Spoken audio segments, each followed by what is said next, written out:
I thought that I could like block the glare with my bun, but it's not working. I don't know that it's worth going back and reading the book. What is that noise? Sounds like somebody's dying. Yeah.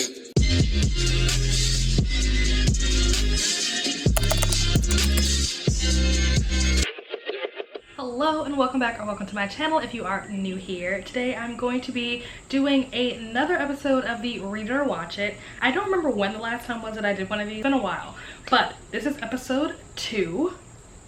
So just like last time, I'm going to do 3 movies and 3 shows that are all adapted from books. If you have not seen the first episode of this, I will have it linked in the card above and down below in the description box.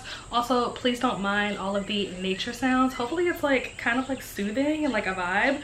I'm in my grandmother's sunroom, if you can't already tell from the background. So first up is Passing by Nella Larson, and this was the first book adaptation to movie TV show that I read for the year. I read this back in February. Basically follows the lives of 2 women. Both of them are African Americans. They're white passing, which basically means that their skin is so fair that they could pass as white. This book also takes place, I believe, in the 20s, if I'm not mistaken. And so these 2 women, Irene and Claire, I think were their names. One of them decides to pass as white and go on with her life and marries a white man. And then the other one chooses not to, and she marries a black man, and she's very involved in her black community. And all of this takes place in, I believe, Harlem, New York. It's been a while since I read this book. But all of it takes place in Harlem. And it's basically about how different their lives are. The woman, I believe it was Claire, who chose to pass as white, seemingly had a better life, so to speak, but she kind of sees that the people who did not make that choice kind of have a more sense of like community and like family that she kind of feels very disconnected to. Like she feels very disconnected from her African American roots because she spent so much time passing as white. And so seeing that from the outside, she kind of feels like she wants to be a part of that. And so she basically tries to infiltrate Irene's life. Claire is kind of shady, and she's very selfish and self-centered. And yeah, the ending was crazy. It was very wild and abrupt ending, kind of like a cliffhanger, no pun intended, if you have read this book. Now, in terms of whether or not you should read it or watch it, I do think the adaptation was pretty good. I think that there were some notable moments in the book that didn't make it into the film. There were some things that maybe you got a little more context for by reading the book that you kind of miss out on in watching the film. There were things that we were able to understand because we had that context, versus someone watching this that doesn't have the context from the book would maybe be left with some misunderstandings of the characters or their intentions and motivations and things like that. But we had a much better understanding of it because we read the book. I would say the movie was still good overall, but I think if we're choosing between read it or watch it, I would say read it. Next up is a little bit of a throwback, and that is 13 Reasons Why by Jay Asher. 13 Reasons Why basically follows a couple of different characters, but primarily the book follows like Clay. He's sort of the main character.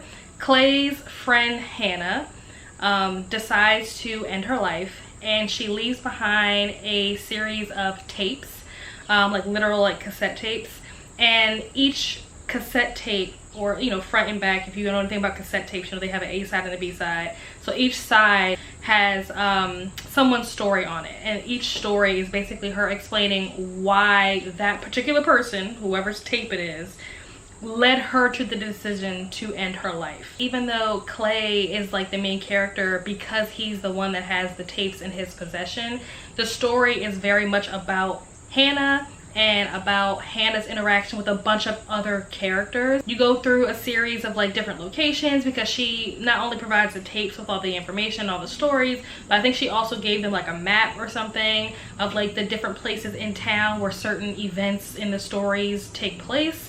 So you kind of follow Clay, following the stories, following the map, going to each location, listening to all the tapes, and him getting an understanding of why this girl did what she did. Now, with that being said, the show basically does just that. At least the first season does. The first season of 13 Reasons Why is actually the only season that really follows the book. Everything that comes after the first season is completely like made up. It has nothing to do with the book itself, which I actually really liked. I really enjoyed, especially like the second season, how it built upon the first season. We spent so much time being very focused on Hannah and Clay and how it affected Hannah, which we know how it affected Hannah, and how it is impacting Clay as he's like listening to it. But we don't really get any insight into how any of the other characters are feeling as a result of finding out that they somehow indirectly had something to do with Hannah's decision. So in season 2 of the show, you really get to see that, and we delve into the lives of all these characters and how their lives kind of spin out of control as a result of what Hannah decided to do. The book is also kind of written in a way that's a little more like YA, a little more geared towards a younger audience, whereas the show, I feel like, didn't hold back as much. It was definitely more graphic than the book. Also check trigger warnings because there are quite a few triggers. Admittedly, the 3rd and especially the 4th season of the show are not as great. They were good, don't get me wrong, but they definitely were not as good as the first 2 seasons. I think the first 2 seasons were spectacular, and if I had to choose between reading the book and watching the TV show, I would definitely say to watch the show, because I think you're gonna get a lot more out of the show. I would say that if you've already read the book, definitely watch the show. If you've already watched the show, I don't know that it's worth going back and reading the book. Next up is a book that I read relatively recently, and that is One True Loves by Taylor Jenkins Reid. And this book follows, what is her name? I always forget what her name is. I think I said this in the vlog that I did when I did a reading vlog for this book. I think her name was like Emily or something maybe. I don't know, doesn't matter what her name is. The main girl, she's with him for 10 years. They're madly in love, they get married. And on their 1-year anniversary, the husband goes on like a work trip, and while he's on his work trip, he ends up getting into a helicopter accident and is missing, and he's presumed dead. And so 2 or 3 years later, she ends up getting together with this other guy that she falls in love with, and they get engaged and they're about to get married. And then she gets a call letting her know that her husband that she thought was dead for the last 2 or 3 years is not dead, and he's coming home. It was a very wonderful, spectacular, fantastic, talented, brilliant, incredible, amazing, show-stopping, spectacular. It was just a great book, okay? I highly recommend. One of my 5-star reads for the year. I wasn't expecting that going into this book, but it very much surprised me. I have a whole reading vlog on it. Feel free to check it out. I'll link it up in the cards and down below in the description box if you want to check that out. I think that the movie was fine. I wouldn't go as far as to say it was good. I think that the acting wasn't my favorite, especially the main character, like the main girl. Her acting just, no offense to her, like I have no idea who this girl is. She didn't do it for me. That's all I can say. It's funny because my favorite character in the book is Sam, and my favorite character in the movie is also Sam. Like the actor that plays Sam, I think he did a great job. One of the things that I didn't love about the movie is that I thought they tried a little too hard to make Sam like the comedic relief. Like they tried to make him funny, and it felt a little forced sometimes, not by the actor but just by like the writing and the script itself, and that wasn't really his character in the book at all. The movie felt a little rushed, which I know, like when you have a full-length book, you know, full-length novel, trying to convert that and adapt that into a movie that, you know, has like a time constraint on it, there are gonna be things that get cut, and I completely understand that. But I think there were some things that maybe could have been longer, could have been more drawn out, just for like dramatic effect and stuff like that. And I feel like there were a lot of things that were very much like brushed over, and I don't feel like as a viewer, you know, as the audience, that I had the same connection with certain things that I got when I was reading the book. The story of how she got her engagement ring from her husband, like how that whole thing went down, that to me was just so much more compelling in the book than it was in the movie. In the movie, it really had no effect on me at all. I didn't even really realize what was happening. If it wasn't for the fact that I had read it in the book and already knew what to expect, it wasn't terrible. I just don't think it lived up to the greatness that the book was. So if I had to choose between reading it or watching it, I would definitely say you're better off reading it. Next up is another TV show adaptation, and that is Daisy Jones and the Six, also by Taylor Jenkins Reid. And this book follows literally Daisy Jones and the Six. Daisy Jones was a girl who grew up, I think she grew up in like the 60s or something, I forget exactly when she grew up. Her parents weren't really there to supervise her or really take care of her. She was very like independent, very grown, as some people might refer to it. She was definitely like grown very fast. If you're familiar with those terms, that was Daisy Jones in like the 60s or whatever. And then you have the band called The Six, which was started by two brothers. They started a band when they were like teenagers with some of their friends, and so they were trying to make it big. Daisy Jones wanted to be a singer, and she wanted to make it big, and eventually they took these two forces and put them together, and that created Daisy Jones and the Six.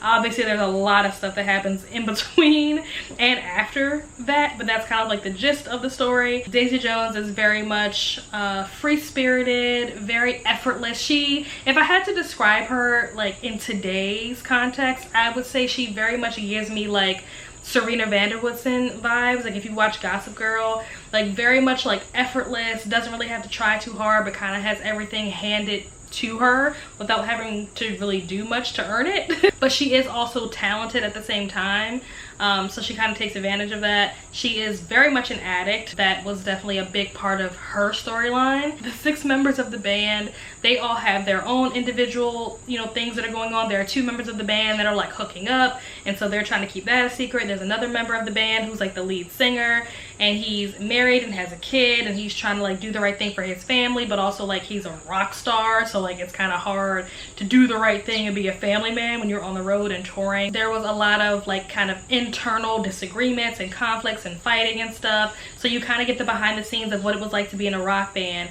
back in like the 60s, 70s. I would say between the two, I think that you should either read it or watch it. I would not recommend doing both. I think that if you read the book, you are probably not going to like the show as much, because the show, although some of the things that they change are like small things, there are things that like in the grand scheme of like character development and like plot development, stuff like that, that kind of alter those things. For example, Daisy's character is very different. Like her personality is very different. Daisy Jones is very much like Serena Vanderwoodson if she needed to go to rehab like yesterday. Whereas in the show, the addict part of her is very much removed from her character, and she's kind of just this, you know, very driven, stubborn woman, instead of her being like an addict who's like kind of out of her mind most of the time like she was in the book. So that very much changed her character altogether. There were also some things about other characters that were like kind of different, that changed things or whatever. Some of the reasons why things happened in the show were different from the reasons as to why they happened in the book. So yeah, I think that the show was good for what it was. I think that if it was a standalone show, it probably would have been really good if you're, you know, into that kind of thing. You know, that kind of storyline, like a rock band in the 60s, 70s kind of thing. If you're into like Fleetwood Mac, which I am, you know, I would say that if that's the vibe that you enjoy, I think that you would like the show. I think that whatever you consume first is probably what you will like better. So if you watch the show first and then tried to read the book, you probably won't like the book as much. Or if you read the book first and then tried to watch the show, you probably won't like the show as much, because there are some things that are like different in a very like significant way. I do think that you should do one or the other. They both are good, they just are so different that I wouldn't recommend doing both. Next up is Judy Blume's Are You There, God? It's Me, Margaret. And I had never read the book, so I decided to read the book because the movie was coming out. And I loved the book. I think I gave it like 4 stars or something. It was very short, but also like very funny, very cute, very relatable. It's just about her kind of learning life. She moves to a new town, she has to make new friends, go to a new school. She's also exploring things like womanhood, you know, menstrual cycle, you know, growing boobs, religion. Like there are a lot of things that she's exploring, you know, as a preteen girl does. And it was hilarious. Honestly, it was very funny. It was very cute. I absolutely loved it. Had a great time reading it. If I had known that this book was that funny, I would have read it a long time ago. Although I don't know if it would have been as funny reading it a long time ago. It's funny now because I'm an adult and I'm already through all of that part of my life. So looking back at that time in my life, it's funny, but it probably wouldn't have been as funny in the moment. I think the casting overall for this movie was actually really good. There wasn't anybody in this movie that I felt like did a bad job or didn't portray the characters well. I think that all of the actors were chosen very well and very much embodied the characters that are in the book.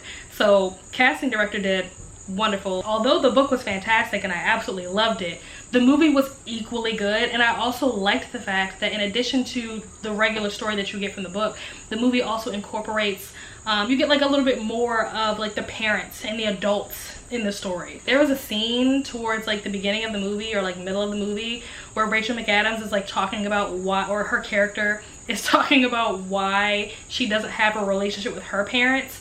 Oh my gosh, like I almost broke down. It wasn't even that sad, but like her performance, brava. I literally found myself like laughing out loud, which is weird, laughing out loud to a movie, especially when you already know what's gonna happen. Like I read the book. It's pretty much like directly adapted. There are a couple of small things that are slightly different, but for the most part it's pretty much like page for page. I definitely recommend checking out this movie and reading the book. I think that you should do both, but if I had to pick one over the other, I would say watch it. And last but not least is another book that I read relatively recently, another book that I also did an entire reading vlog on. Well, maybe not an entire reading vlog because it kind of ended without me doing an outro. That's my bad. But it is The Black Hamptons by Carl Weber, and this book basically follows the Britons and the Johnsons. The Britons were this rich, wealthy black family that has generational wealth. They are the owners of either the first or the largest, maybe both, black-owned bank in America.